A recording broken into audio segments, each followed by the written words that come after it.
Good evening, Style fans. Welcome back to Season 13, Week 6. I know we are all riding that high from yesterday's incredible series. We all want some more competitive league to enjoy, and you already know we got it for you right here in Style. Without any further ado, let's go ahead and introduce our teams that will be taking the Rift tonight. First up, we have the Grompy Grumps, ranked 25. On Tuesday, they defeated Madison Esports Red 2-1 in a back-and-forth battle from which they did emerge victorious. Our other squad will be Clemson Orange, ranked 31.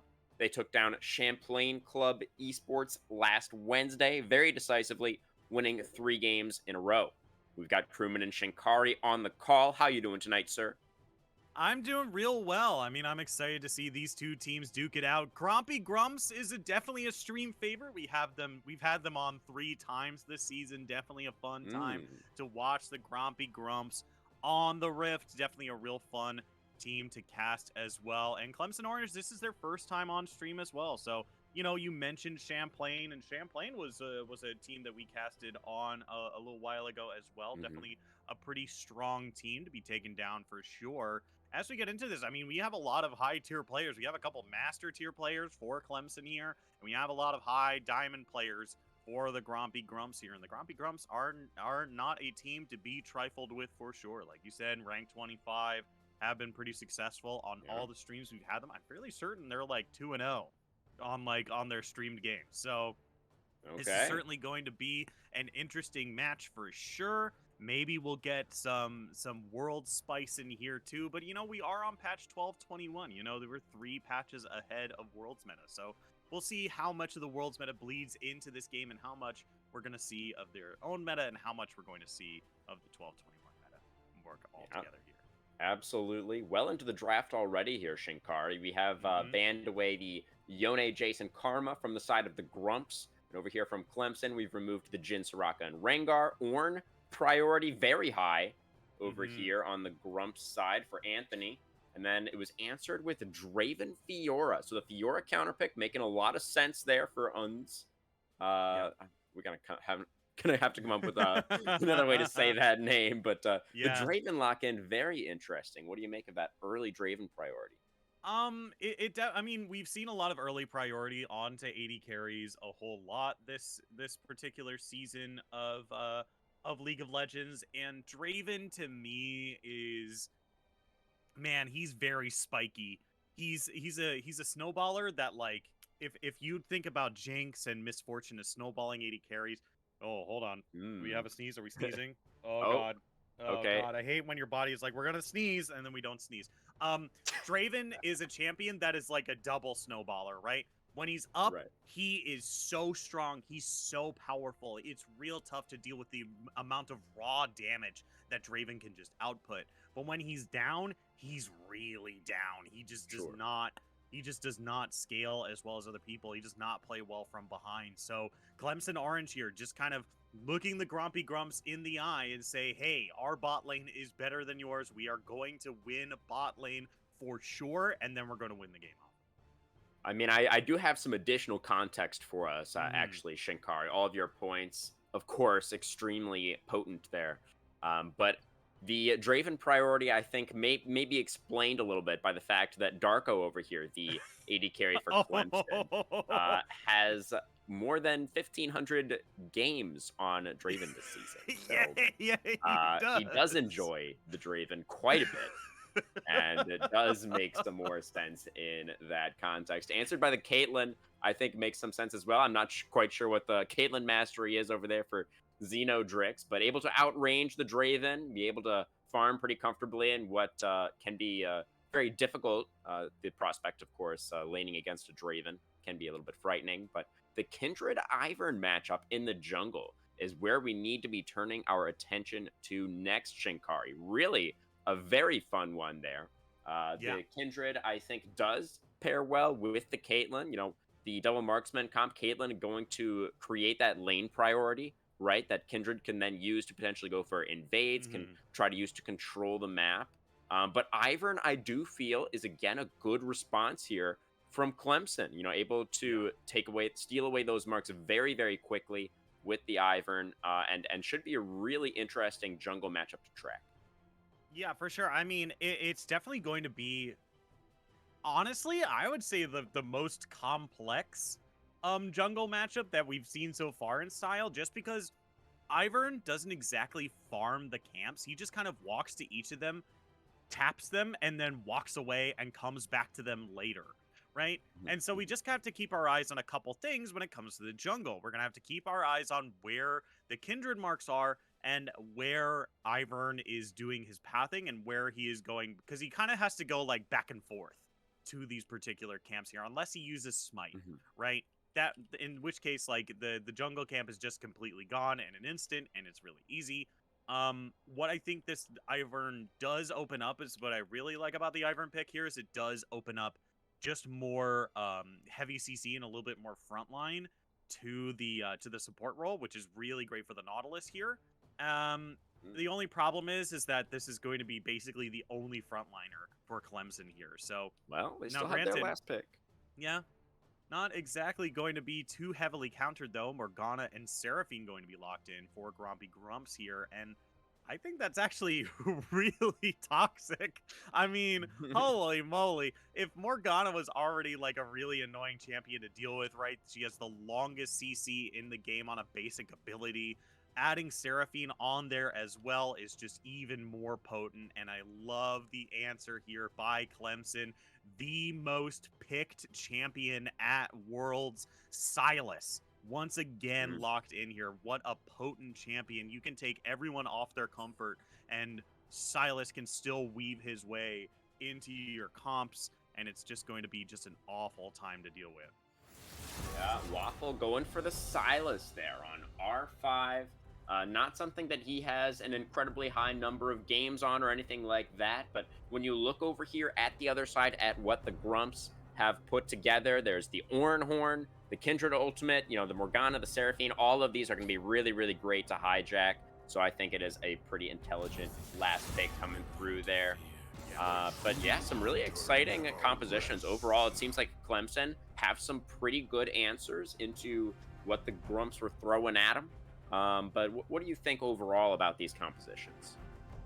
Yeah, I mean, this is pretty good so far. Never look back. This is sorry, I was getting a message from one of the oh, no problem. From one of the from captains here. So what this means, right, for this Silas, I just wanted to comment on it one more time, is that Silas usually wants abilities that once he goes in, he can be very potent on it. And while there are very powerful ultimates from Grompy Grumps here, he's most likely going to be looking for that Morgana ultimate. If anything, I think a lot of the other ultimates that he has are just kind of like, they're powerful, but they're just kind of like, you're fine getting them, and they're definitely good, but they're not advantageous. Look, so my thought here is that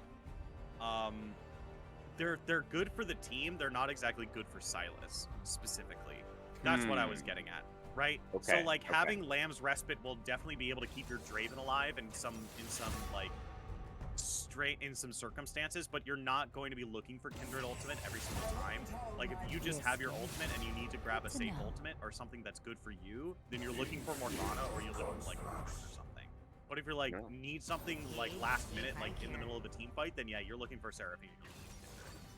Yeah, well, I mean, I do think that that is actually a really interesting point that you bring up there, Shinkari, because when we look at these team compositions, the Grumps, it seems to me like they are the pretty significantly stronger team fighting comp. That you have Kindred with the Kindred Ultimate, you have the Ornn for Engage, you have Seraphine, for sustain, and Caitlyn for that long range damage. Kindred has pretty decent range as well once you get to those mark break points, but I do feel like Clemson may have to try and play this one out a little bit through side lanes, and they are pretty well equipped to do so, right? They have the Fiora into the Ornn, should be winning out over there pretty comfortably, especially later on into the game. And then Silas is also going to be pretty tough to answer in the side lane if he decides to go down there. So I think your point about Silas stealing ultimates in the context of a 1v1 makes a lot of sense when we look at the comps as a whole. Yeah, for sure. And I honestly think that Grompy Grumps, like you said, they're a 5v5 teamfight comp, and you kind of pigeonhole yourself into that kind of idea when you lock in an Ornn as well. But I think more importantly is that the Grompy Grumps are a much more reactive comp. I don't think they're really wanting to go in. They don't want to really press the go button. They kind of saw a lot of aggression coming down from Clemson here and is followed up by the Silas and the Nautilus as well.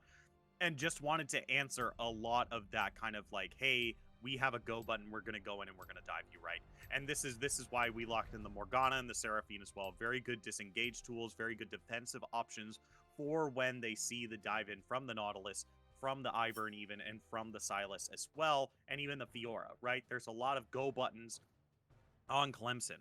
And this is going to be just a big time for Grompy Grumps here to really I use this phrase a lot. I want to see how boring Grompy Grumps are willing to play. Yeah, yeah, because they do have such strong scaling, right? With the Kindred, with the Ornn. Yeah. You know, once Caitlyn gets towards 3-4 items, gonna be hitting like an absolute truck over there, Xenodrix. And, you know, of course, going to be outranging the Draven as well, consistently, outranging everybody on the side of Clemson here.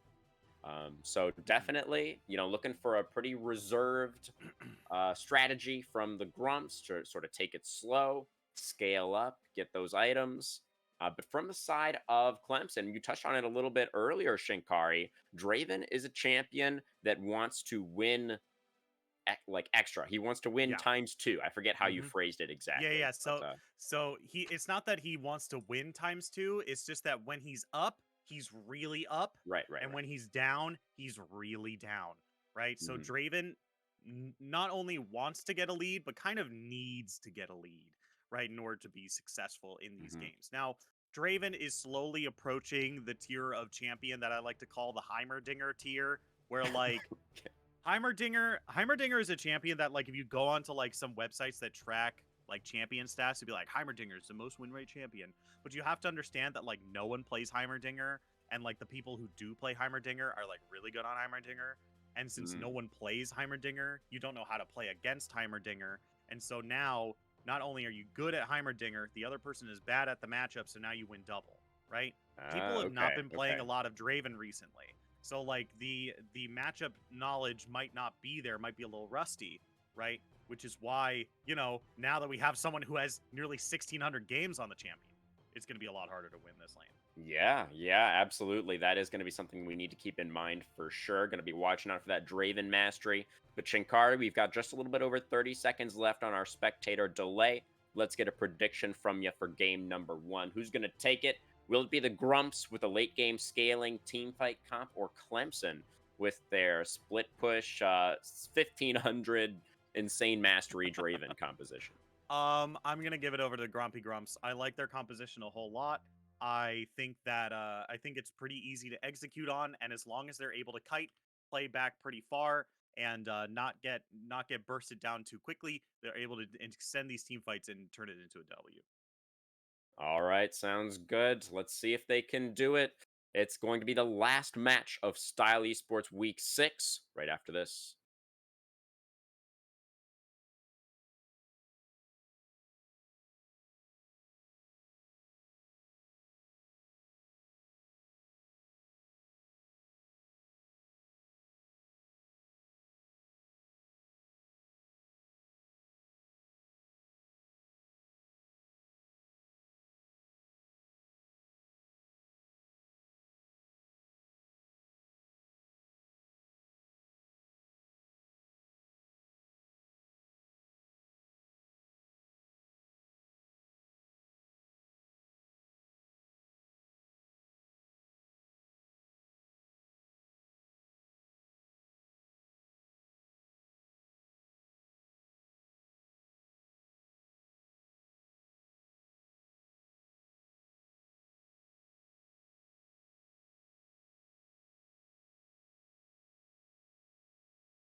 Welcome to Summoner's Rift, everybody, for our first game of the night. It is a beautiful Sunday evening here. Absolutely perfect conditions for some League of Legends.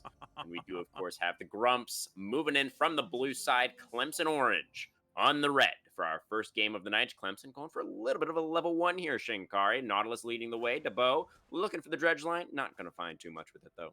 Yeah, that seems like an optimal play here. I mean, Nautilus has one of the best level 1s in the game. You have some solid follow-up as well with Ivern and Silas as well.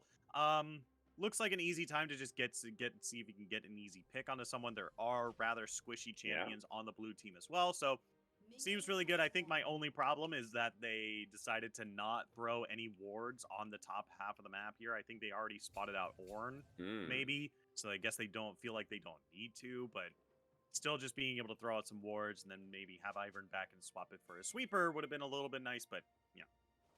Again, I'm getting into minutia here. Could have been nice there.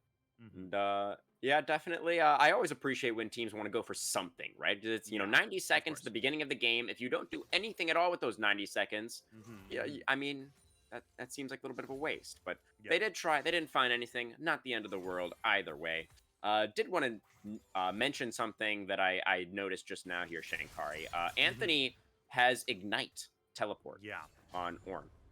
That which is, means he doesn't have Flash. That's insane. Yeah.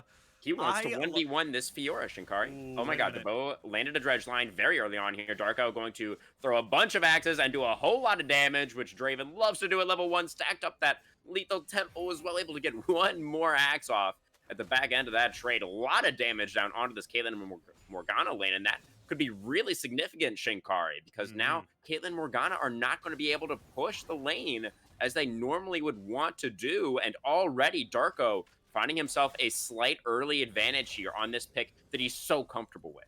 Yeah, I mean, this is exactly when you want to pressure as the Draven Nautilus here. Like, your level 1 is insane, right? Like, normally when you play a bot lane, you're usually playing around the level 2. This is what I mean, that like this Draven is like just plays differently from a lot of other champions. He's in that Heimerdinger tier where, like, you're used to playing around the level 2, right? You're used to playing around Lucian Nami. You're used to playing around waiting for level 2, seeing the big burst, and then walking away. Whoa, did he get the vital? He got the stun off the riposte, and he just runs him down. Double DDS there. Just absolutely walloping Anthony in the 1v1. Ignite committed there as well. Used the summoner spell, and that's a flash away now for Evanel as Tarimina makes his way down into the bot lane on the Ivern and gets that another small advantage for the Draven Nautilus down here. But the real story is that top side. DDS, a huge early lead on the Fiora. Yeah, I thought that we were going to see a whole lot more blood in this bottom lane here, but it was really up in the top lane. We were expecting Fiora versus Ornn to be a little bit more favored towards the Ornn here. BC Anthony, very experienced top laner here, especially in this Ornn versus Fiora matchup. But, even still, sometimes you can have a solid matchup, be well positioned against another person, and then just boom, they just get you. I mean, he wanted to fight the Fiora, right? He took the Ignite. He got his wish. Fiora fought him. Didn't go as well as he'd hoped. Yeah, and this is why I actively do not like taking Teleport Ignite in the top lane. I don't care if you're Camille. I don't care if you're Sejuani. Okay. Wait a minute. Waited until after the riposte timed out. Oh, Spratton is just going down in here. He's getting soloed out by Ivern. Flashing in. The shield detonation, not enough. As Luckified roams over from mid lane to support. And it's going to be him picking up the last hit. So Luckified with a nice rotation to bail out his jungler. And Tarimina flashes, goes down, gets nothing. Yeah, I mean, that's a real good job by them for sure. Real good communication to get Unified over towards that part of the map right there. And, this is, once again, like, these first early levels are going to be really important for these lanes here. And, we saw... And we're already kind of seeing it already up in the top lane here. Like, right, you said Ornn wants to fight this Fiora. That's why he took the Ignite up in the top lane. But this is also why I don't like, to go back to the point I was talking about before, I don't like seeing Ignite teleport in the top lane. Doesn't matter if you're Camille, Sejuani, Graves even, right? Just because you have that dash, Flash is still a lot more consistent having that solid defensive option. Oh, for your Kaylin and team, but- Morgana. They didn't have vision in the tri-brush. The root comes through, and Avenel no flash. Gonna get cut down. Darko cashes in. Not sure how much he got from that one, but exactly where he wants to be early on here on the Draven. I mean, he's backing with nearly 2,000 gold. Oh, no. Oh. Luckified barely getting away there. Forced to flash in mid lane as well. Just pressure across the map right now coming out from Clemson. Mm-hmm. Yeah, and so Draven here is backing with nearly 2,000 gold. It's like 30 under 19. Okay, he's spending it, picking up a serrated Dirk and a Sheen to start. Holy moly! Makes sense for squishy members. Everybody except Ornn is gonna be absolutely melted by these axes, and you have Fiora to deal with Ornn later on. So seems like a pretty intelligent choice. It's gonna allow him to snowball faster as well, right? Going for the less expensive lethality build. Mm-hmm. Yeah, and this is super important here because it means that now the team needs to build a lot more armor if they want to survive these team fights. Oh man, really Anthony's still stepping forward, still wanting to fight. Tower shot lands the ignite, burning down his Uns, but the shield comes through. Tarimina supports his top laner, saves the day. Yeah, for sure. I mean, that was a real good play. That was a real good snap decision by Tarimina there. Needs to real good job to keep their top laner alive there. And you know, this is the second ignite we've seen from BC Anthony, but they're yet to really be able to capitalize on it. As Debo here, he's going to clear out that ward and be okay. Yeah, I mean, it was a critical save earlier that we saw from Luckified, able to make that rotation and prevent that other kill going through onto the jungler, because I mean the snowball has already begun, right, for the side of Clemson. They are trying to make it as big as they can, as quickly as they can. And if this was 3-0 instead of 1-2, they would already be, I think, pretty heavily favored in this one. Yeah, and more so than yeah, for sure. I think at this point that that Avenel should just forego whatever mythic they're thinking of building here and just go right into the Zhonya's Hourglass, because that's going to get a lot more value than like an Imperial Mandate or, you know, maybe a Moonstone Renault, or who knows, like what this Morgana is looking for. It's been such a long time since I've seen a Morgana support. But it's going to be really important to be able to at least resist a lot of this lethality damage that Draven's going to be doing if he's building a Serrated Dirk this early. Okay. Ornn has a Tear and a Bramble Vest now, but Fiora has the Sheen. She also went Cull, so not going for any kind of early spike. Oh, the dash into the Encore lands it. Waffle looking for the 1v1. The Encore coming back in return, though. And the Ivern Root just going to be sidestepped there. The Trigger Seed will not find its mark, and both mid laners will walk away. Yeah, for sure. Is now we're this is going to be a pretty uphill battle here. Like I said, Draven is a champion that once he's up, he's really up. And, you know, we're already starting to see that in the bottom lane here. Caitlyn is starting to catch up in CS as well. But, you know, it's really hard to approach this wave or even be relatively close to it because Debo has been really good with his positioning here. Yeah. And Darko just does so much damage that even getting hooked once at this stage can just mean that you're just taking too much damage. Yeah, absolutely the case there. And, you know, you have the Morgana for the Black Shield to try and deny Nautilus from getting that hook, right? From setting up for that unbelievable amount of damage to come through. But, you know, you don't want to be necessarily putting yourself in a position where you only have one Black Shield, right? So if you put the Black Shields, if you're late with it like that, the Death Star gets the knock up onto the Morgana. Still no. I don't have the flash, but so did Darko. He flashes in and picks up his second kill of the game. Yeah, this is now not looking so good here as Darko gets another cash in here. I do want to take a look and see what his gold is right now. We're looking at about 1,800 for Darko here, and you know he should be able to grab some more gold for himself as he continues to shove in this wave. The cross map now is Spraten. We've got the mounting Dread onto the Fiora, getting a little bit of damage down. We just picked up the Herald up here on the top side. It's looking like maybe he wants to just drop it right now, and he will. He was forced to just now give up that dragon on the bottom side of the map, so he wants to go ahead and get some value with this other neutral objective. They will get just those 2 guaranteed plates. The Herald not able to get off another auto attack, so it will be just the 2 plates. Meanwhile, down here towards mid lane, Luckified finds himself in a 1v2. Avenel coming through with the Black Shield. Chain not going to land. Seraphine looking like she's going to make her way out, but Morgana maybe not so lucky. Already used the Black Shield, and now she has nowhere to go. Nothing left to save her, and Avenel, 0-3 on the Morgana, not how he wanted to start this one out. So, Luckified, no, why are you walking back in there? Your support gave up his life to save you, and now you're just going to throw it away. Waffle just needs a little bit more, but the teleport actually coming through from Anthony. Protects his mid laner. Now call the Forge God coming out. Not going to find anything without Flash for the chain. Can't find it. Sprachan's out of there. Yeah, this is a bit of a shaky play here. A lot of things forced out by Grompy Grumps here, just in order to answer. Right, like you said, you know, we saw them lose the Drake and lose a death down in that bottom half of the map. So now Spratton feels more pressure in order to make something happen on the top half of the map. So we have that insta push by the Rift Herald there, as opposed to saving it for maybe when they could fully get it. And now we're seeing a lot of immobile characters kind of roam around a jungle that doesn't really have a whole lot of wards at the entrances. So now we're seeing a lot of mobile champions just be able to chase them down and get those kills around that mid lane there as well. Yeah. I mean, it ended up being a decent trade, right? The only death for... Oh, nice dodge away from the dredge line there. Xenodrix giving himself safe for now. But every time one of these autos lands from Darko, it is like a fifth of a health bar. Yeah. The dredge line connects this time. Black Shield late again, and the whirling death gets both of them.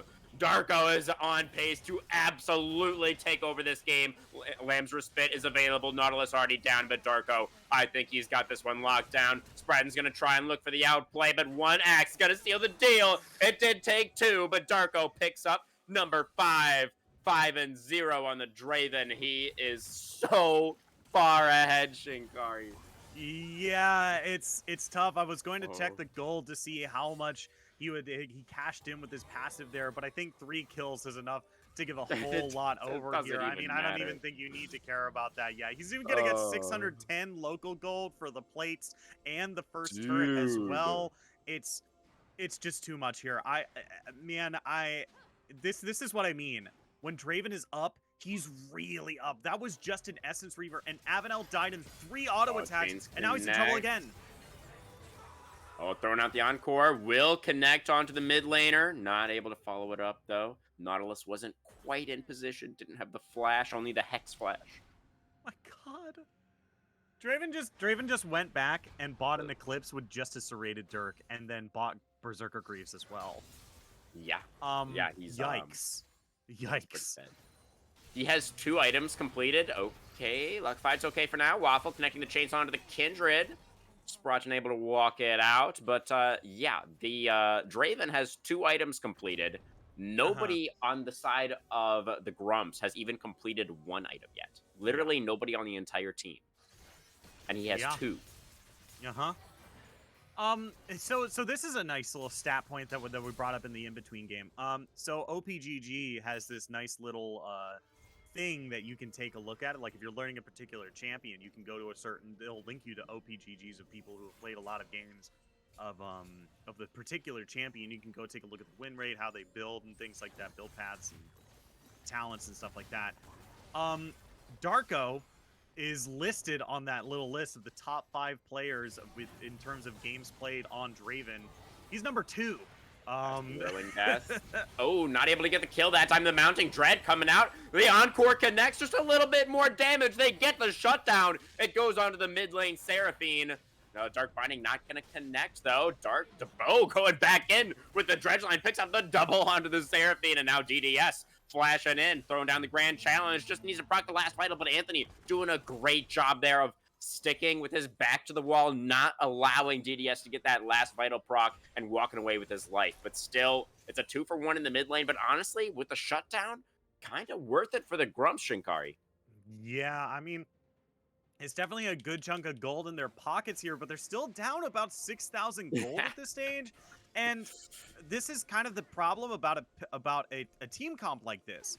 You kind of want these long extended fights. You want the team to engage onto you, not have a whole lot of burst damage, survive the initial burst, and then be able to turn it around, right? The problem is there's not a whole lot of defenses coming out from the team here. They are taking way too much damage from the Draven at the start of fights, and then he's just not able to clearly turn it around as they'd like. As now we take a look at the top lane. DDS, This Divine is their top Sunderer complete. Yeah, he's just going to town on the Ornn now, but Kindred is here, gonna go for the counter attack. Spraten has Gale Force going in. The last jump gets the shutdown. Spraten picks up number 2 as that those first items coming through now for the side of the Grumpy Grumps. Looking to fight back a little bit in this one. And remember, they do scale, right, Shinkari? If they can stall the game out long enough, if Darko oversteps a couple more times, gets hit by a binding there, but it's not going to matter too much. I think the only things I want right now is Morgana to get rid of those Swifties and just replace it with plated steel caps. There's not a whole lot of boots that are like absolutely necessary on support Morgana. You really only want her to be in the middle of the fight, press the stopwatch or the Zonias, and then be able to get off a big ultimate and protect your marksman on the backside. So just giving her just a little bit more armor, right? Because the biggest threat on the team right now is Draven by a mile. It doesn't even matter how much damage Silas does. That's going to be Dark Binding connecting to Bo, flashing away, trying to stay alive. Darko going to tank the ace in the hole and save his support. That was a little bit of a close call for DeBo there, but he's going to be able to walk away. Yeah, as now we see, this is actually, I like this call a whole lot here. I think they've spotted out Fiora on the bottom half of the map here, and with 5 members here, and with some resources down from their squad, they should be able to pick up this Rift Herald here. There doesn't seem to be a clear answer from the red squad here, so this means that they're able to pick up not only a pretty big objective, but an objective bounty as well. So once again, this gold lead narrowing just a little bit, but it's still 6,000 between these two teams, which is such a significant lead at this stage, and it doesn't seem like they're really able to answer it. Look at how much damage DDS is doing to these bottom turrets here. Yeah, it's crazy. The answer was the Fiora split push, right? You said there wasn't much of an answer from Clemson. The answer was the Fiora. Right. And fortunately for Anthony, he did have the teleport, so he was able to get down there to the tier 2 and prevent DDS from taking the entire turret. But this Fiora is just going to become more and more of a problem as the game goes on, Shinkari, as you were just saying. Yeah. And this is just going to be a big problem if they continue to... Oh, wait a minute. Anthony's in some trouble here. Does get the knock-up, though, as he charges into the wall. Oh, DDS wants it. I think he maybe has it. No call. The fortune comes out. The riposte there to deny the damage. And Ivern here with the shield should be enough. There it is. DDS gets the kill. Ace in the hole. Gonna get blocked as well, but Kindred is here. Spraten, Gale Force in. Looking for the damage. DDS so strong, though. Gets the healing from the Sunderer. Not enough. He goes down, and now it is the Draven who's in. It's Termina, the massive 3-man encore comes out from Luckfight. The response from Silas, pretty good there. It's gonna be Kindred taken out in the backside, but Avanel going down as well, and it is a very scrappy fight back and forth. Waffle flashing forward, looking for the chains, but ends up taking 2 tower shots and going down. Luckfied now landing a root onto Darko and will force him back. Extremely back and forth there, that fight, Shinkari. I think it was a 3-for-3 in the end. I'm fairly certain. Yeah, Ornn has just respawned, and we saw Fiora go down. We saw Ornn, or Ivern and Silas go down on the other side. So it ends up being a 3-for-3. So relatively even. I think that ends, in my opinion, I think even trades are favoring towards the side that's already winning, right? If you can go even, then that's great, right? It does put gold into the pockets of your enemy team, but the gold lead still stays relatively the same here. So I think you're fine with that kind of outcome there as DDS. He's trying to run him down. He has the dashes. Yeah, Anthony gonna need to time some CC very, very well. Okay, DDS early on the riposte, dodges away from the binding, though. Anthony just trying to protect the vital, but I don't think it's gonna matter. One more dash, one more auto. DDS finds the kill. Dashing forward now again, gonna get hit by the binding here. Trap comes down, a lot of damage flashing away from the net. Will the bullet be enough? It will not. DDS walks away, and now Luckified may not be so lucky. Has the E for a little bit of a slow, but the chain comes down, and that Seraphine is gonna get all chained up. Yeah, this is such a tough... And man, I was really enthusiastic about Grompy Grumps coming into this team fight here, because I think we talked about it kind of in the in-between as well, as I reiterated my points from teams, because from Champ Select. This team composition feels really strong because it can really walk away from a fight, be able to CC, slow down the pace of the fight, and be able to turn it around very well, extend out the time of the fight. But the problem is, with the Draven so far ahead and using lethal tempo as well, long fights are going to favor Darko as well. And the problem is a lot of these members super squishy. They're not building armor, and so by having, I believe, 2 lethality items here, even that amount of lethality here plus the Essence Reaver damage is enough to just cleave through HP bars so quickly. We even saw it kind of towards the end there of that last fight. Luckified was on the bot side there. Luckified took 1 auto attack and ate more than half of their HP bar. So now it's with this Infernal Drake now and an Infernal Soul on the docket here. Plus a 20-minute Baron. Yeah. Yeah, let's not forget that one too. It's just it seems impossible to stop Darko, even if you're trying to slow down the team fight and extend it and give Xenodrix more time to deal damage here. Yeah, absolutely. I mean, for the side of the Grumps, they just fell too far behind early, right? They just got snowballed on. It really was that simple. The top lane and bot lane were both extremely winning from extremely early on into the game. And they just kept building and building that snowball really effectively. Some of these fights did look really close, right? And if those fights had broke a little bit more in the way of the Grumps, they'd been able to have maybe 1 or 2 more kills go in their favor. If they were maybe able to keep a couple more people alive, maybe they could have bought enough time to where we would be at a place in the game where we would be saying like, oh, you know, Caitlyn has her getting towards her Infinity Edge, or like Orange gonna start giving out those items. But unfortunately, we're just not really there yet for the side of the Grumps, right, Shinkari? And for the side of Clemson, I mean, they have everything that they need. They're going to be looking to start sieging the base here pretty soon. Yeah, I think this is important because BC Anthony, all he really needs is time in the lane. But DDS has not been giving that to him. Even look now, he can't even deal return damage onto DDS here. Just loses the turret. Grand challenge comes out. Oh, that damage was nutty from the Fiora. Has the Hydra completed. Absolutely eviscerates Anthony's Ornn there. And we've already got the base siege commencing. Shinkari got those inhibitor turrets under fire in both mid lane and bot lane. Top lane, as soon as we get another wave in, will be going down next as well. Yeah. And it does really feel pretty doomed for the side of the Grumps here in game 1. I think you got to start thinking about game 2 at this point.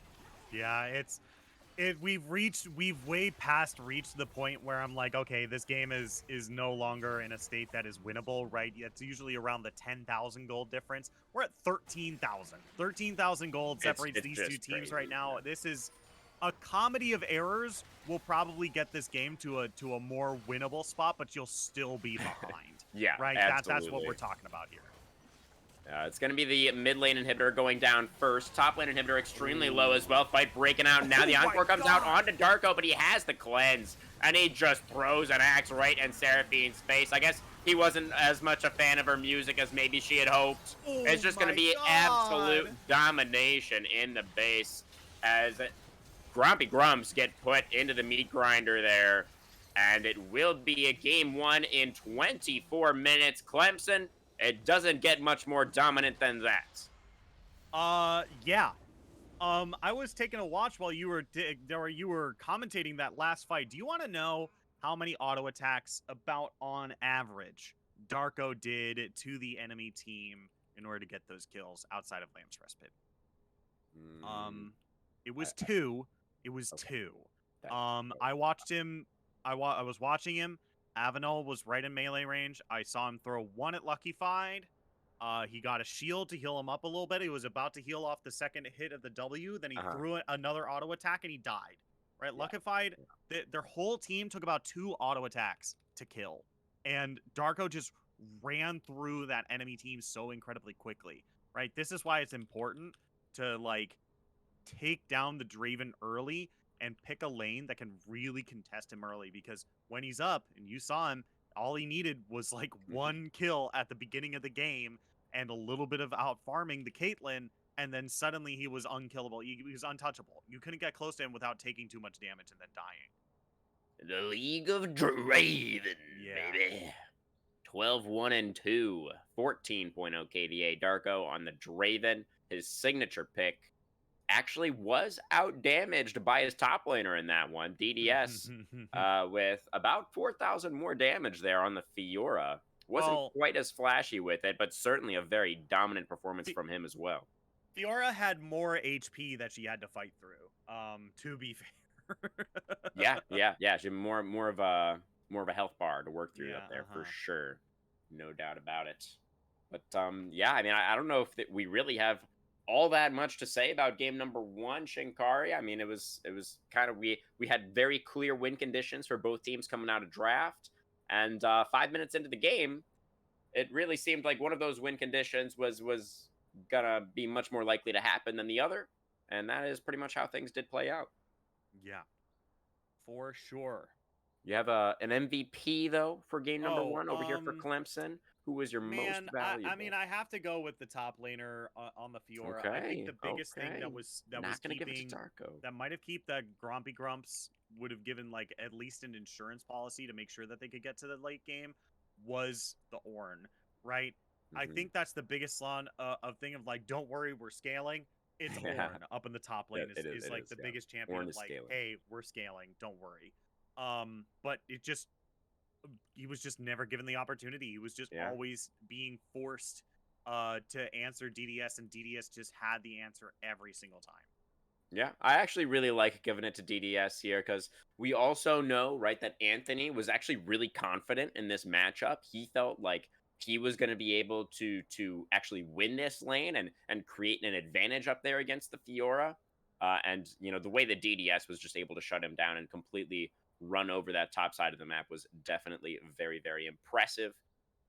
Great stuff from him and from all of Clemson Orange there in that first game. And we'll see very soon if the Grumps can bounce back.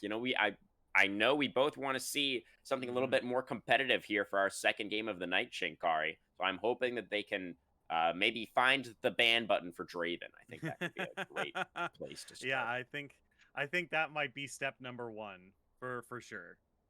Well, we'll see what they decide to go for. We'll be right back with game number two in just a few moments.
Welcome back, everybody, to Champion Select for our second game of the evening between the Grumps and Clemson.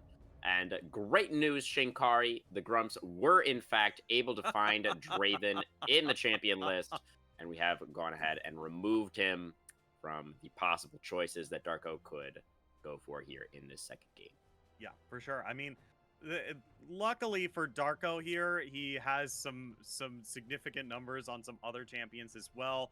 Sadly, he banned the Clemson Orange here in order to take Xenodrix off of some comfort, banned away one of his champions as well here. So they're just going to go right down the line for Darko, and they're just going to ban away his Lucian as well.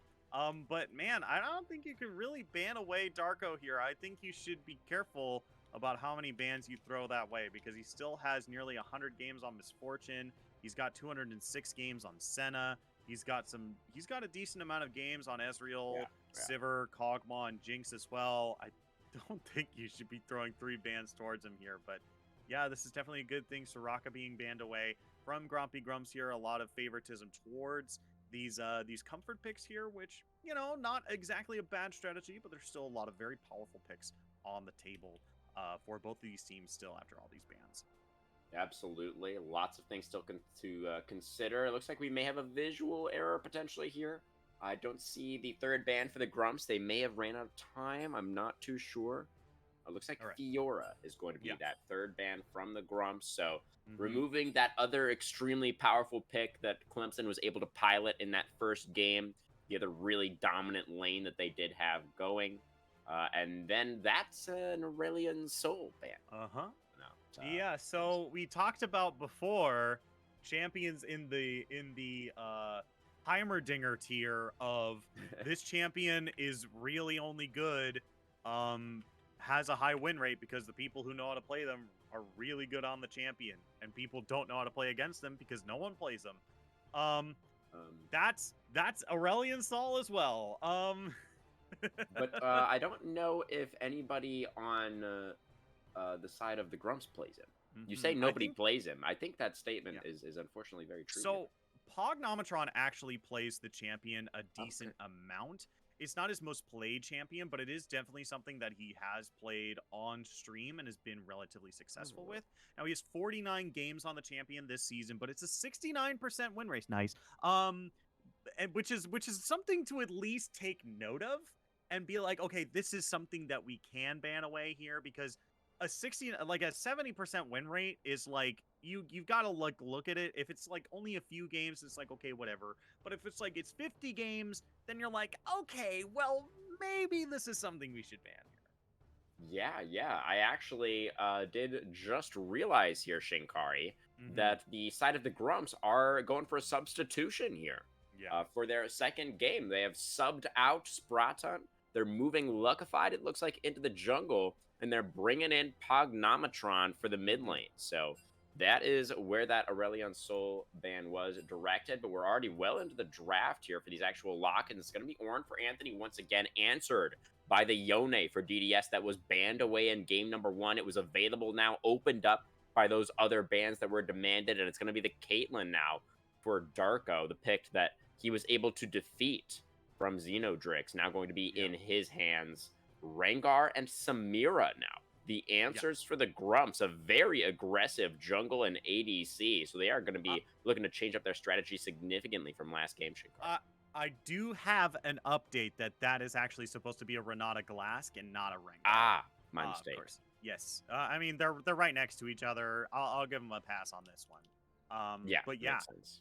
I think this is a very, very strong bot lane pairing with Renata and Samira. I think it's my favorite, just because Samira wants these fights to go a little bit longer, and sometimes she has to dive in and be super greedy in order to get the most out of her passive of being in like that extra melee damage, and as well as getting the most out of her ultimate as well. So just giving her the oh man, what is it? It's not the handshake. It's not the hostile takeover. The bailout. That's it. It's always some sort of business term with Renata Glask and her abilities. So yeah, the bailout is a really good ability for Samira, because unlike the Zillion ultimate, it means that Samira can continue ulting. And that's kind of the big thing when wanting to play a Renata in the support role as opposed to a Zillion, is that if this champion benefits from having like more time doing the thing they're doing, or whether they just need the res, right? And Samira definitely wants just more time in her ultimate in order to finish off those kills.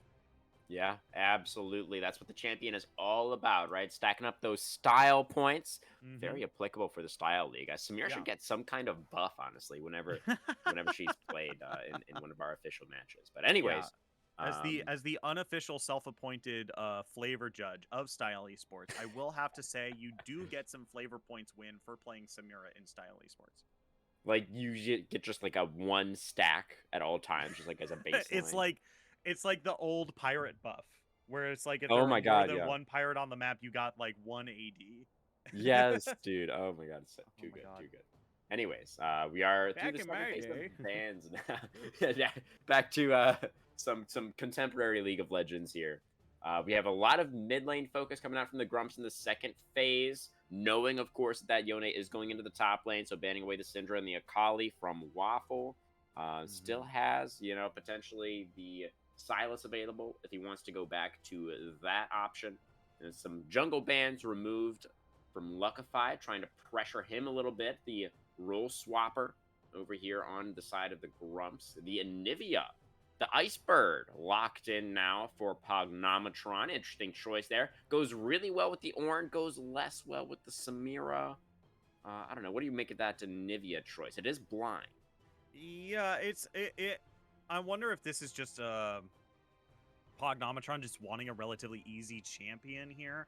I'm not a big fan of Anivia with comps that have just a little bit more engage. I guess this is just to punish folks that want to get too close too quickly, especially with the Renata. That's just a more peel for the Samira maybe, but like with Nocturne and Ornn and Samira, Anivia feels like a bit of a nombo. I don't want to get into the weeds of, oh, they could have picked this champion. They could have picked that champion, because it's just I don't exactly agree with the pick, but if they feel comfortable, and that's why they're playing, and I'm just saying the words. Right. Your talk guy, he is pick mid champ guy. Yeah, so yeah. Mid champ that we did pick is the Anivia. That is what we will be going with, and we'll just have to see how it all does play out. Nocturne going to be that last selection for the Grumps, going into the jungle for Luckified. So an aggressive option that will be able to dive in alongside that Samira from Xenodrix. And then the R5 counter pick for Clemson was the Gwen. So they, in fact, in the end, will send Yone into the mid lane here, Shinkari. And it's going to be the Gwen into the Ornn for DDS. Yeah, I think this is going to be another just hard time for BC Anthony if we see a repeat from Clemson Orange here. Once again on a very aggressive top laner here, and BC Anthony, once again, I'm expecting to see just a little bit less aggression out of the summoner spells. We didn't see a whole lot of value come out of that Ignite. I think at one point, like, BC Anthony used it to stop a back, and at that point I was like, oh, come on. Like, it's like, it's just, it kind of reinstates in my head why I don't like Ignite Teleport for top laners. I won't be denied. But, I'm not going to sit here and rail on someone for decisions like that, because, I feel like it's a decision that a lot of people make, regardless. You're talk guy, but you don't want to be talk too much guy. Yeah, I want to be talk guy. I don't want to be hog the spotlight guy. You were saying? Yeah, talk. I think I was just mostly, mostly reiterating that if this is going to be a similar to what we saw with the Fiora, now obviously there's not going to be as much true damage or just a huge amounts of base damage as the Fiora here, especially with those weak points that Fiora has with the Gwen here. But it's still just another very aggressive top laner into Ornn here. So we're gonna have to watch that and see how BC Anthony kind of deals with this. Yeah, hopefully better than in game one, right? We're hoping to see a little bit of a bounce back from him as well as from Xenodrix down there. But for the side of Clemson, I must say, Shinkari, it appears to me that they have been able to put together something extremely similar to what they were able to pilot to such success in that game number 1. They've got 3 very strong lanes here, an incredibly snowbally composition with the Caitlyn, the Yone, the Ivern back again here for Tarimina to support these strong lanes. And for the side of the Grumps, Shinkari, their comp, as we discussed a little bit already, it feels like it's kind of trying to do a couple of different things here. Yeah, it feels like a little bit of a split decision with just their with just their carries in particular, right? If you have a Samira and you want to support her with an Ornn and a Nocturne, I wonder if it would have been better to pick up a different mid laner other than the Anivia here, right? Anivia, not exactly the most mobile champion, but really good when people are trying to walk into her, right? She can punish them super hard with the stun, with the blizzard, with the wall as well. But there's so much range from Clemson. Yep. It's hard for the Anivia to get value when Yone is assassinating you from multiple screens away. Yeah, and not to mention Yone has a very, I'll say, committal and also non-committal engaged kind of at the same time, right? When he separates from his spirit, a lot of people know this, eventually he's going to go back, right? And so Anivia can throw out these stuns and kind of keep Yone away from her as much as possible, but it's not really going to get as much value out of it if it was just a different melee champion, right? Because Yone can get stunned and then just choose to be like, okay, I'll just go back, right? I was looking for something, I didn't find it, I'm good. And that's kind of the big thing here in this mid lane. This is why I kind of also don't like the Anivia pick as well. But I'm willing to be proven wrong, right? And I think that's the big thing here. Like if Pognometron is gonna prove me wrong, then go for it, right? Yeah, I mean, they brought him in for a reason, right? The substitution. You know, clearly they think this guy has the sauce to bring them to that game 3 tonight. We're just gonna have to wait and see how they're able to pilot everything. And their composition does have some really strong elements, right? Yeah. You touched on the Samira Renata bot lane earlier. You know, that's a really powerful combo. Anthony, you know, he's got his Ornn again. This is something that he's really comfortable on. We expect him to have a little bit of a stronger performance here in the second game, or at least not fall so far behind in the lane up there. But we are, you know, about halfway through the spectator delay here, Shinkari. We've discussed the compositions. Do you have a prediction for our second game? Game number 1, you favored the Grumps team fighting comp that they had there, but they were not really able to get off the ground with it. Have your feelings changed now? What are your thoughts? I think Clemson Orange here, like you said, have drafted a very similar comp, right? A bot lane that pops off pretty early, and then very aggressive mid and top lanes with a support in their jungle and the Ivern here, with the Ivern repeat, right? So I'm expecting to see a lot of the same out of Clemson Orange, and if we do see a lot of the same out of Clemson Orange here, stylistically and mechanically, then this is probably going to be a W for Clemson Orange here. I think I'm gonna switch sides. I'm changing my banner from I don't know, I guess brown is Gromp's color to orange. Okay. All right. So the colors are very, very close. You know, you don't want to be selecting the wrong banner by accident, like Luckified over here, picking the wrong champion in draft lull. But regardless, you know, I hear you. You're going for Clemson this time around. They've got a similar comp here for game 2. Let's see if they can find a similar level of success. We'll be on to the Rift very soon, folks. Don't go anywhere.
Hello again, everyone.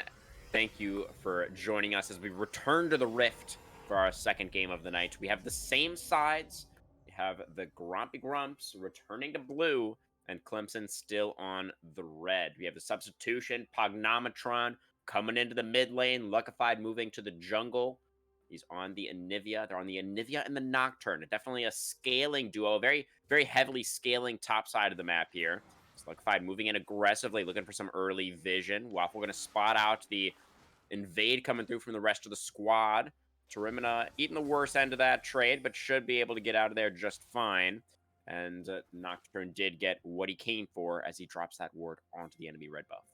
Yeah, and I think this is really quickly. I believe that this is the main roster for the Grompy Grumps here. They had to bring in a last minute substitution with that with Spratton there. I see. So now this is the main roster for the Grompy Grumps here. Pognometron in the mid lane, Luckified in the jungle. So we might have a little bit of a better time from Grompy Grumps. I'm ready to eat my words one more time here. Is here we are. We got the game starting here. A little bit of aggression in the bot lane as Xenodrix and Avenel tried to walk from the river into lane. Yeah. We'll get a little bit of pressure early on here, getting a little bit of damage down onto Debo. It's a very different look for the Clemson support this time around. On the Nautilus, of course, the Hook champion in game number 1, and now on the Enchanter. Going to need to have a little bit of an adaptation in his play style in order to continue to perform and get down those big support plays. But we have the Nocturne did start on his own blue, and Ivern, of course, with that interesting pathing, has the Ivern circle spawning on his bottom side camps, but Nocturne going for an early invade here. Luckified looking to try and steal away that buff, but Ivern, I believe, able to get that. Yes, Ivern able to just yoink it away. And now Nocturne has wasted quite a lot of time for nothing. DDS, meanwhile, is getting pushed in up here in this top lane. Yeah, I was expecting Nocturne just to stay a little bit longer in the jungle there. They've got Prio in the bot lane, so it's going to take... And they're pushed up... Or they don't have Prio on the bot lane, but the red team is pretty far pushed up here. It'll take them a while to answer here.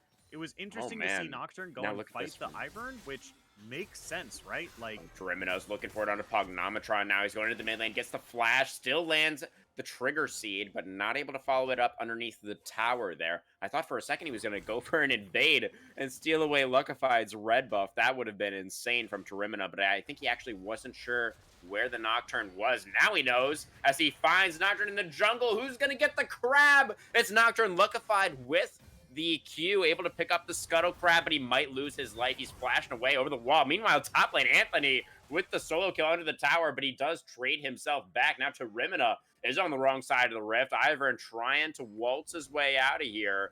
A lot of these Grump members trying to track him down. Xenodrix gonna get trigger seated, I believe. Oh, the wall comes down and the Ivern will drop. Tree is felled. And Pognometron picks up his first, turns the tables around on Tarimina in the end. Yeah, so many members came to answer to make sure they were able to get the kill on the Ivern here. They spent so much time out of lane here, and that's really big for the Samira here because Samira really needs to be able to get some time without Caitlyn in the lane just because of the range advantage that Caitlyn has, right? Caitlyn, longest attack range in the game at 650, and Samira, not close, not even close. With that comparison there. So just getting a little bit more time without Caitlyn in the lane to give yourself just a CS advantage is going to be really important. And they just kind of gave that up in order to get that kill there, which ended up going to Pognometron. I don't think any assists went out either. It does not appear that they did, Shinkari. So yes, a little bit behind now for Xenodrix down here in the bottom lane. You can see he's down about a wave in CS right now. Getting zoned away now as well. Getting pushed back on the side of the Grumps.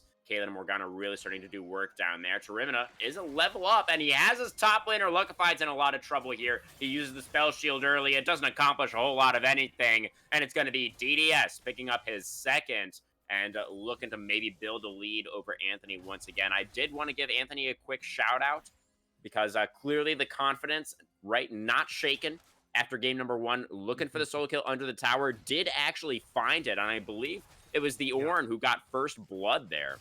So a little bit of extra gold for him, but did have to trade himself, and now with this additional kill going over to the Gwen, and now a fight up here in the top lane. Gwen is in the mist, but is she safe? She absolutely isn't. She gets shut down as Anthony brings down the hammer.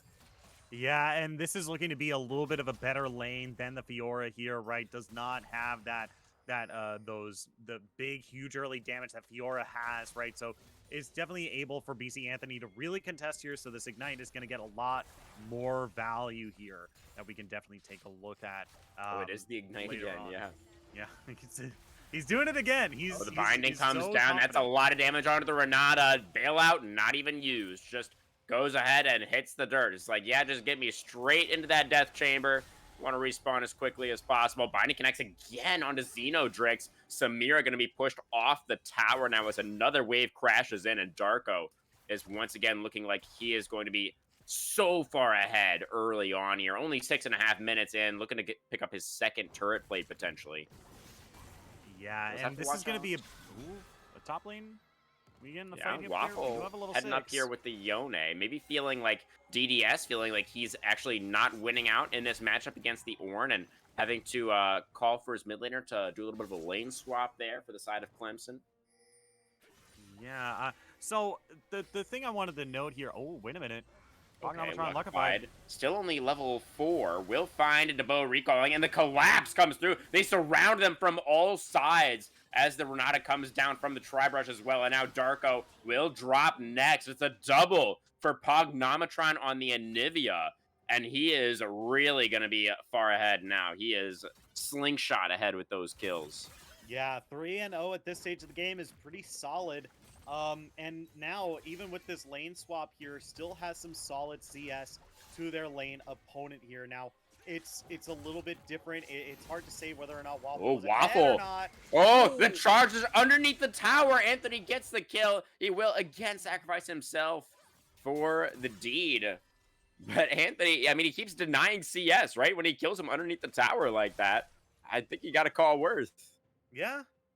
I think it should be Worth at the end of the day. I was going to say that Pognometron is farming relatively well in comparison to their lane opponent.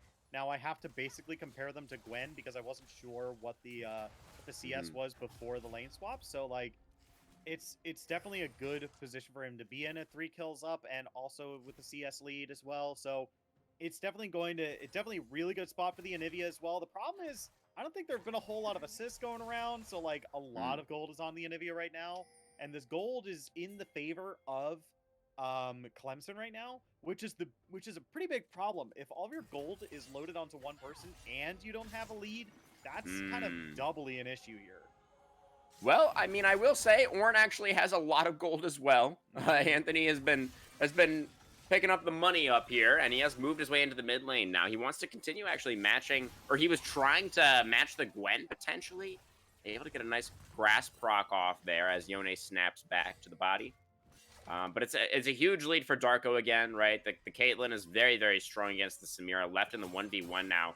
To her own devices, that lead I think we can expect to grow.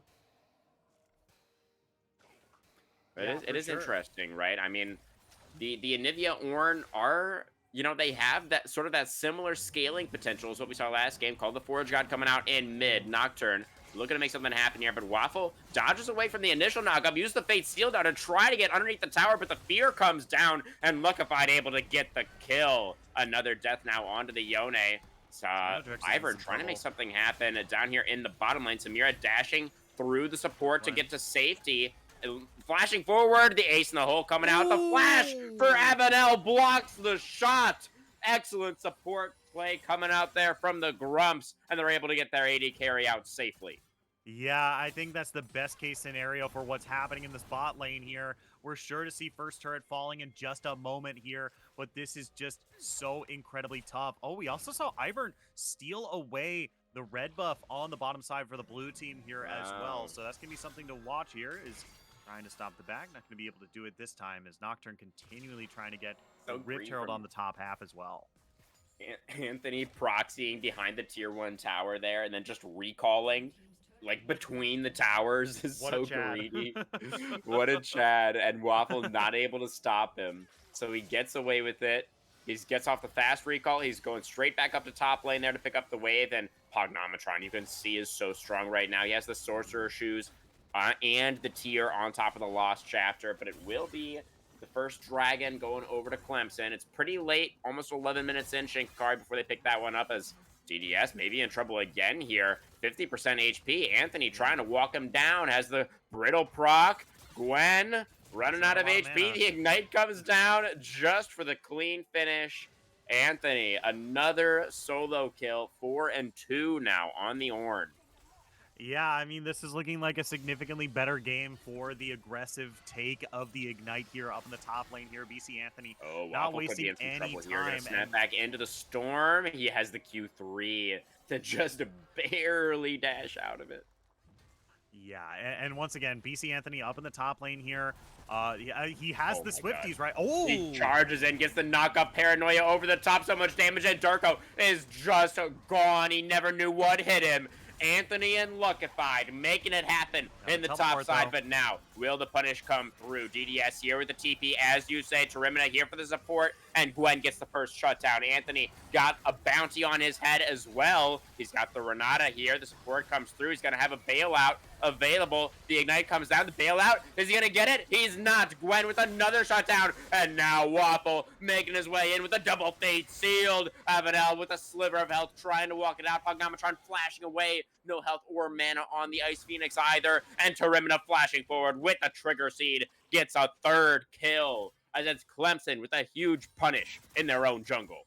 Yeah, the gold is still even though at the end of that, and man, what a well played dive there to get a kill onto the Caitlyn here for themselves. And man, it was so insanely close to being able to get away there. I think Avanel and Pognometron roaming up there might have been just a little too greedy there. I think you just let your teammates die in that scenario, because they're two very immobile champions. Once they're caught out at a spot, unless they had the flash like Pognometron did, you are SOL, and that's what happened in a lot of these cases here. Avanel forced a flash out of Ivern here, but that was really the really only saving grace here for those deaths that they had to give up there up in that top side after that dive.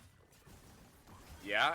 I mean, it did end up being a pretty even trade in the end, as Anthony finds himself in a 1v2 and a charge away to try and get out of this one. Gwen, pretty good damage at this point, has the Riftmaker completed, but Avanel is here for the support in return. Make this an honest 2v2. Luckified as well, actually, has the Paranoia, and now Ivern is the one caught out. Tarimina will drop as Anthony picks up number 6.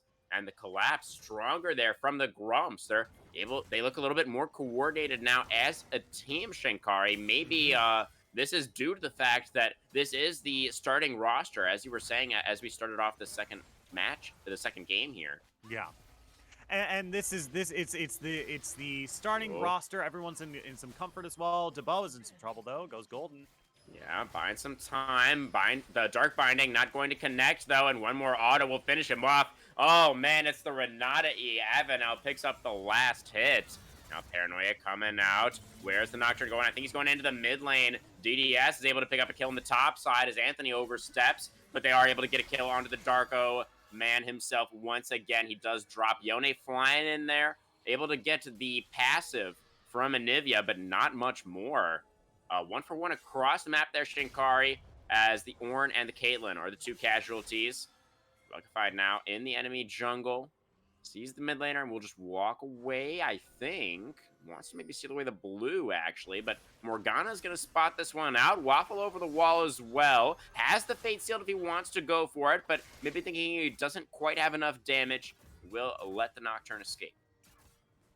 Yeah, and I think the biggest thing we need to be taking our look at this point of the map right now is the Samira. Take a look at that CS. She's finally caught up to the Caitlyn here, and this is big. Xenotrix has been down for a lot of this phase of the game so far here, and even though they were able to grab this top lane turret here pretty uncontested, I think just Samira being able to give herself more gold and bring herself back into this game is going to be very important once we hit these team fights, because she's one of the few members left on the map here that doesn't have a mythic item yet.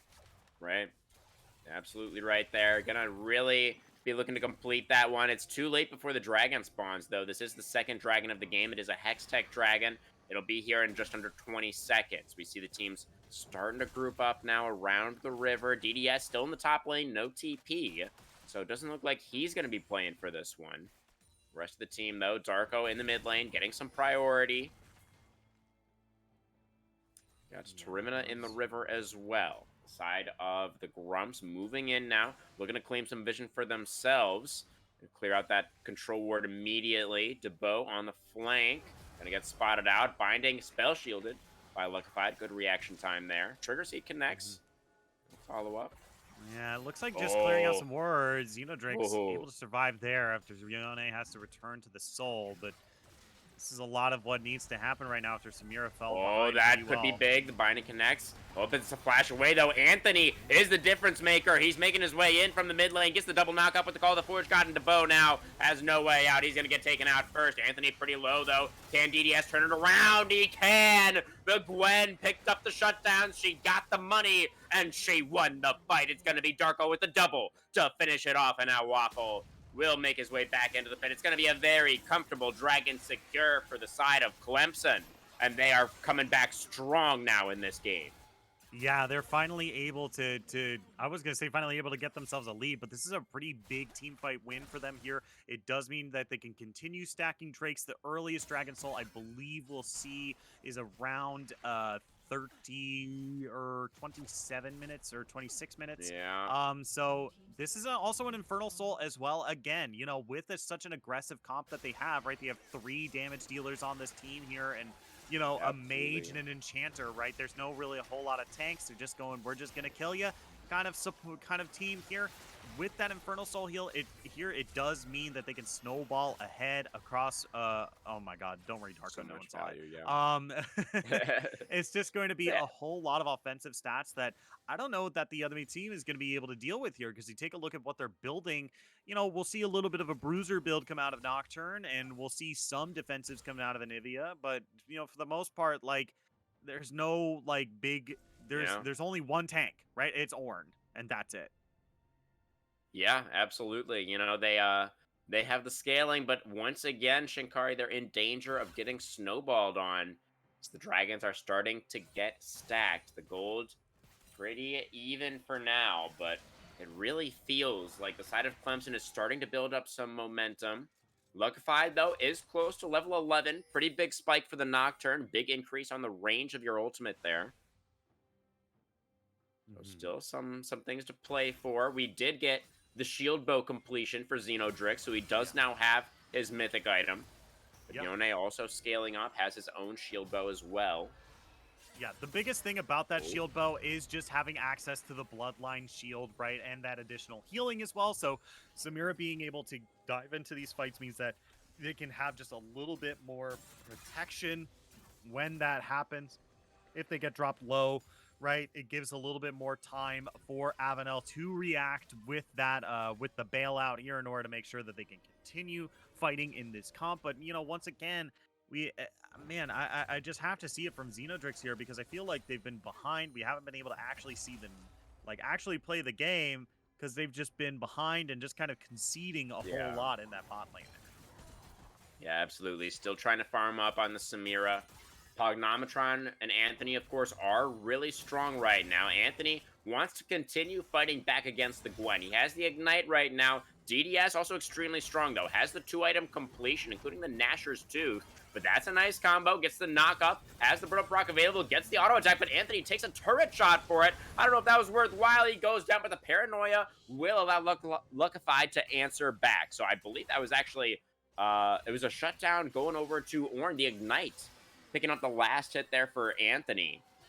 But Luckified getting the assist. Now in the top lane, it's the mid laners doing battle. Fate Sealed flashed away from Pognometron. Keeps himself safe. Xenodrix here in the mid lane lost his tier 1 tower. They are able to get the tier 1 in bot now in answer. But Tarimino's looking for a play onto the Iceberg. I'm pretty sure no passive still for Anivia. Oh, did have the passive. I think that's even worse, though, because there's no way out. Now he's going to lose the cooldown and his life as Clemson with another strong side move get another kill. They're going to drop Herald here as well, Shinkari. They're getting so much right now. Yeah, this is a real big play here with Anivia down, the biggest person who can stop this push here. They now have a whole lot of damage, can pick up this turret really easily. I thought that they were going to look for more here. They had the numbers advantages. They wanted to fight. The turret was going to go down real easy, but it doesn't look like they're wanting to do that here. Gwen still in that bottom lane there, but it looks like it's the Grompy Grumps who are wanting this fight here because they're chasing a whole lot. They are doing a little bit of chasing, but they're not doing a whole lot of catching here, Shinkari. It will be the side of Clemson that will get away. Likely playing for that third dragon in just under a minute would be Infernal Soul point for them if they can pick it up. And I do have a little bit of a silver lining here for the side of Grompy Grumps. Do you remember, Shinkari, by any chance, what game time Clemson took the Baron in game number 1? Ooh, that's a good question. I don't know. They took the Baron at 20 minutes, Shinkari, and they are not doing that this time around. Darko, in fact, may be in a lot of trouble here. He's feared, flashing forward, is luckified, but he overextended just a little bit. He has the bailout, though. He gets the bailout from the enemy support. Anthony still moving forward, Tremenda flashing away towards the tier 2 turret, able to keep himself alive, but that is a kill answered back as the Morgana goes down, and it could be, oh no, Waffle with a massive flank gets a kill onto the enemy jungler, and now there could be no objective start. It's DDS with the flank as well, a double for the Yone. Avenel has nobody left to bail out, including himself. He's going to be going down. Anthony has nothing left to say either. The Ivern has the shield. He's going to be able to easily outrun the God of the Forge as Gwen is here. She's got the shield. She's got the 2-level advantage, and she's about to have 300 more gold as Anthony goes down. I believe that's the delayed ace coming through for Clemson as they look to make it a clean 2-0 on the night. Yeah, I mean, this is definitely the strongest we've seen Clemson all night here. They're going to be picking up the third Drake of the game, the first Infernal Drake, putting them on soul point. So the next one is going to be spawning in about 5 minutes here. So we're going to see the next play around 27.5 minutes for the next dragon. And that's the biggest thing here because, once again, Infernal Soul on a team that's already really far ahead against a team that isn't really building defenses. This is going to be a very important match for sure here as yeah, sorry about the technical difficulties there, guys. Looking like we have a little bit of a delayed Nocturne bug on the stream.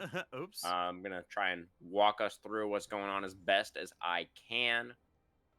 We do have, Darko just cleared waves in mid for now. There's not a whole lot happening at the moment, thankfully. Still quite a bit of time until that next dragon spawns. Baron is on the map, of course, but nobody going for that one at the present time. We do see DDS in the bottom lane looking for a kill onto Pognometron, but Ornn was waiting in the bush. He's going to try and turn the tables, but the Gwen is just way too strong. Wins out in the 1v2, gets a kill onto the Anivia, and now Anthony all by himself just doesn't stand too much of a chance here. Ghost, or actually, DDS doesn't even have Ghost, but it doesn't appear that he needs it. The Ignite comes down. Maybe over chasing a little bit now. Nocturne coming in with the Paranoia, able to get the fear, and they are, maybe the shield bow. DDS getting another kill in the 1v4, but he will eventually get shut down, but he bought so much space, soaked up so much pressure for the team that it will mean Baron goes over to Clemson. It took him only 24 minutes this time around, Shinkari, but they're able to lock down the Purple Worm and secure themselves a 4,000 gold lead as we move later into the game. Right. I think what we need to do right here is we're going to do a quick pause of the game. I'm going to go ahead and pause at 24:25.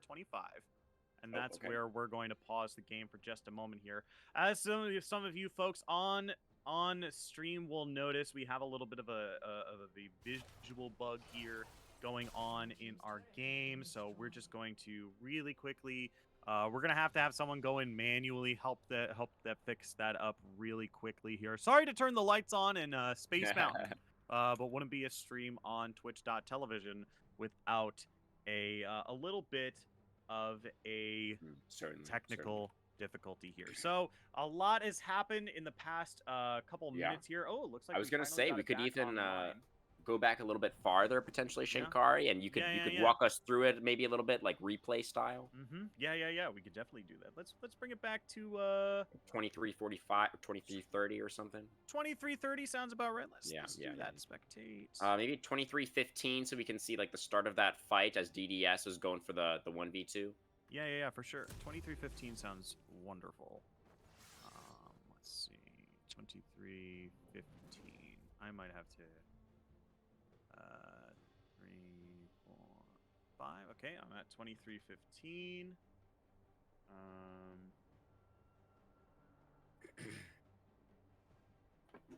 am as well. All right, if I don't know if he's in the chat right now, but shout out once again, shout outs to Inti, who's the person who makes our bots here for Style Esports. So he's the one going in and manually helping us out here. So if y'all could give us just a good INNTI with a nice heart, just like this, just to make sure that Inti knows that he's very well appreciated here at Style Esports, that'd be very nice. Thank you all so much. Yeah, once again. Yeah, we don't know. Is this I'll make something so you can send all times to the computer? Okay.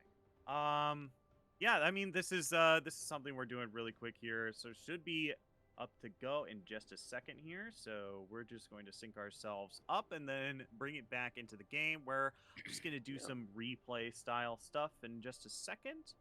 Yeah, we can do a little bit of a summary of the game state, you know, Shinkari, if you're available for that, while things are being organized in the background there.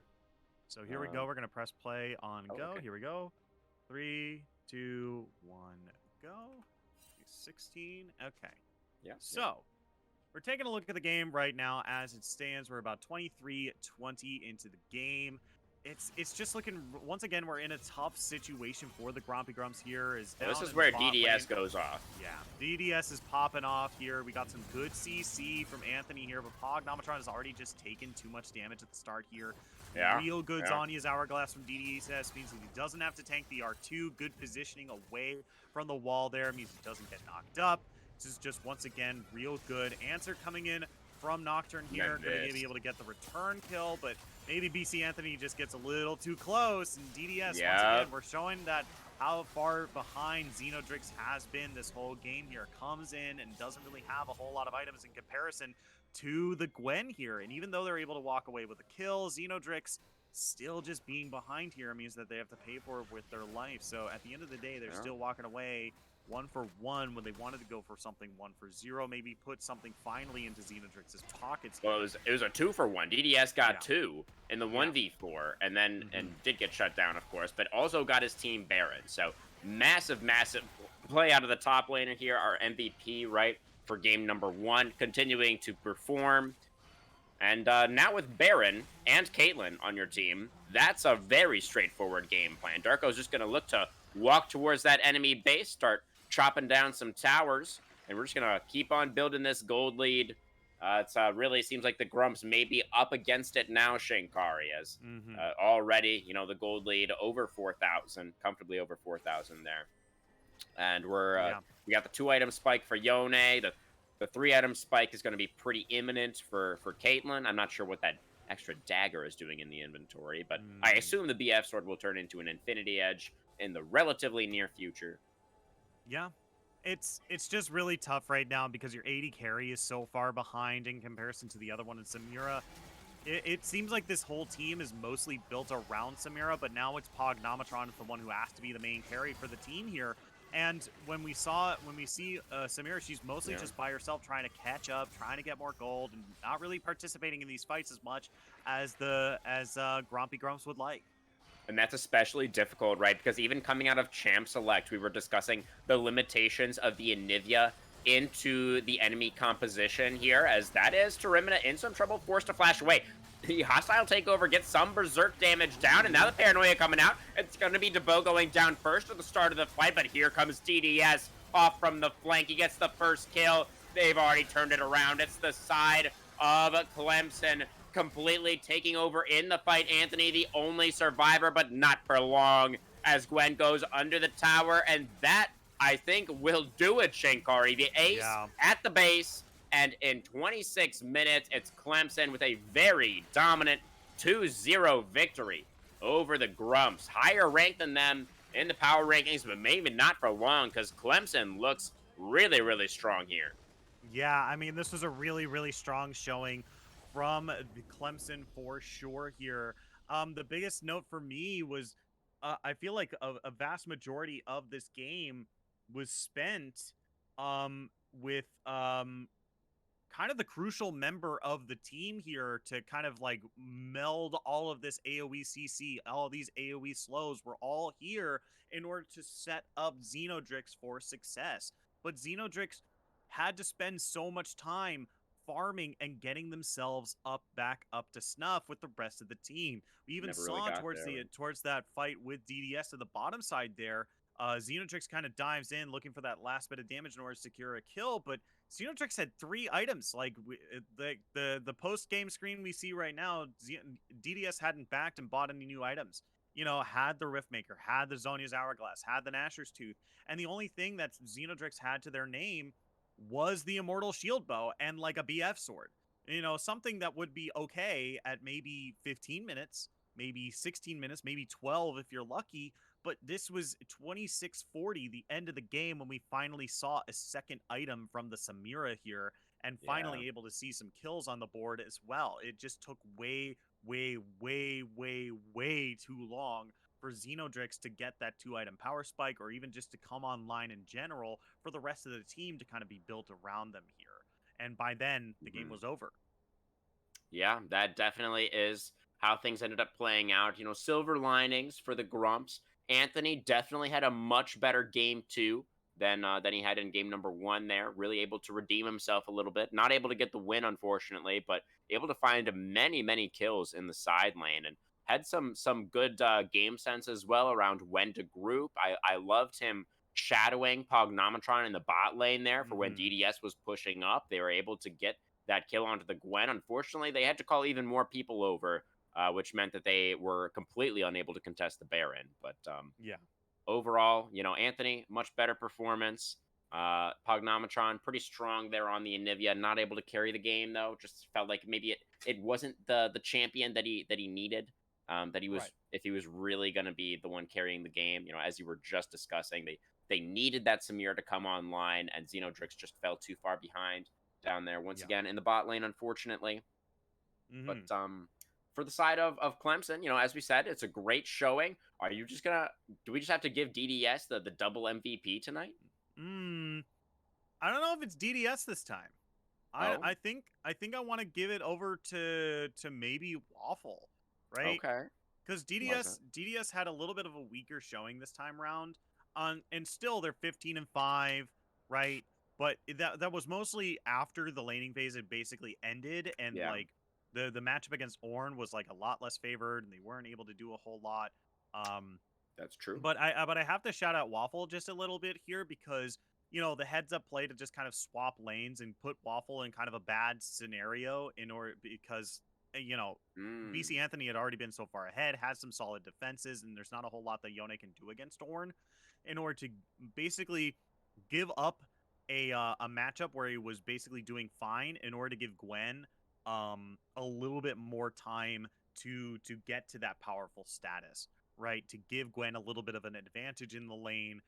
That's why I want to hats off to Waffle to just being like, okay, well, I guess I'll bite the bullet, take the bad matchup in order to make sure DDS gets a better matchup here and gets a little bit better farm. Yeah, definitely. Waffle played really well in this game. I think we can say for sure. 4-2-7 on the Yone, very solid performance. Had that big flank as well. I believe that was right before I want to say it was the 3rd dragon, where he came up behind the Grumps when they were in the bottom side jungle there, the blue quadrant jungle on the bottom side of the map, and got that double fate sealed off. Really solidified that fight victory, solidified them the soul point. So yeah, definitely really good stuff from him. No doubt about it. I'm willing to align with you on the MVP votes there. Very nice. But yeah, do you have any last thoughts on tonight's match here, Shinkari? It definitely was, a little bit of an upset. The teams were pretty closely ranked coming in, but yeah. I mean, Clemson.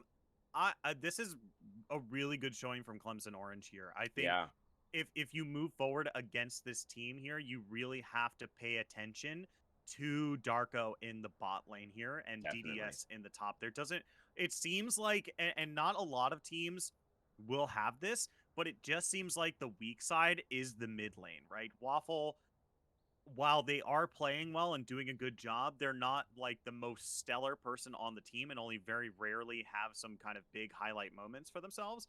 And, Darko draws a lot of bans down in the bottom lane and, is well practiced on a lot of different and not just on Draven as well.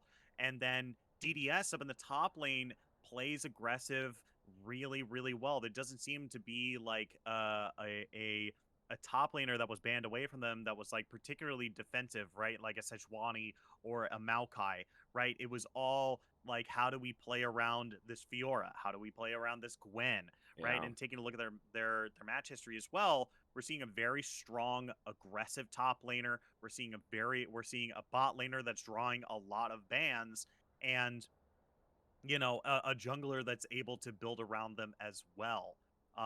So really, you if you want to try to beat Clemson Orange moving forward, you really have to decide which side of the map you want to be putting your attention onto. And if it's the top lane, what are you going to be doing with that gold, right? Is it going to, like, this might be just a good Sejuani angle where you're like, hey, let's put it, if we're going to try to shut down DDS, let's pick up a hyper carry up in the top lane, and usually that's Sejuani. Yeah, absolutely. DDS, an absolute monster on those split push champs. Really massive percentage of his team's damage, at least in tonight's match. Really Mm-hmm. popping off a little bit up there. And Clemson, definitely a team to watch out for. Yeah. Commiserations, of course, to the Grumps, especially since they had to play with a substitute in their first game. That's always a little bit of a tough situation. Spratan performed admirably. It wasn't quite enough. It was really the entire map kind of collapsed around them. Just didn't really have a chance to get anything done. And I'm sure that the Grumps will be able to bounce back from this, and we'll see some more good performances from them in the future. But for tonight, that is going to pretty much do it from us. You do have another cast coming up tomorrow here, Shinkari. Yes, we do. Tomorrow night at 9 Eastern, you and Tiger are going to be covering Mythic Esports, going up against Esports Caps UQTR. That's an acronym. A little bit Yeah, curious about that that one, I is must we're admit. we are having the battle of the Quebecois tomorrow. Ah, very Mythic nice. Esports versus UQTR. Both of those folks are Quebecois based, so it'll be interesting to see the Okay. French Canadians duke it out. And I believe we Yes. have another match on Tuesday. That's the final day of our season 13 regular season before the playoffs begin. So these last few days are Mhm. people diving for those last few better placements here coming in to the to playoffs. So definitely want to keep an eye on these, especially if you're around the same ranks as them in the rankings as well. Want to make sure you get some information on your opponents. Yeah, it means that those brackets will be getting created very, very soon. Always exciting stuff. Looking forward to that, of course. But enjoy your cast tomorrow. The Mm-hmm. clash of Canadians sounds like it's sure to be a banger. But again, that is going to do it from us tonight. So, from myself, from Shinkari here, from the entire production team over here at Style Esports, thank you so much for watching. Let's give another shout out to Inti here for the emergency technical difficulties tonight. Very nicely done there. Thanks for helping us out. But thank you, Twitch chat, of course, very much for watching. You guys are what we are all here for. So we appreciate you all very much. Thanks for watching. And we'll see you back here again tomorrow for the conclusion of the regular season. From us here, good night.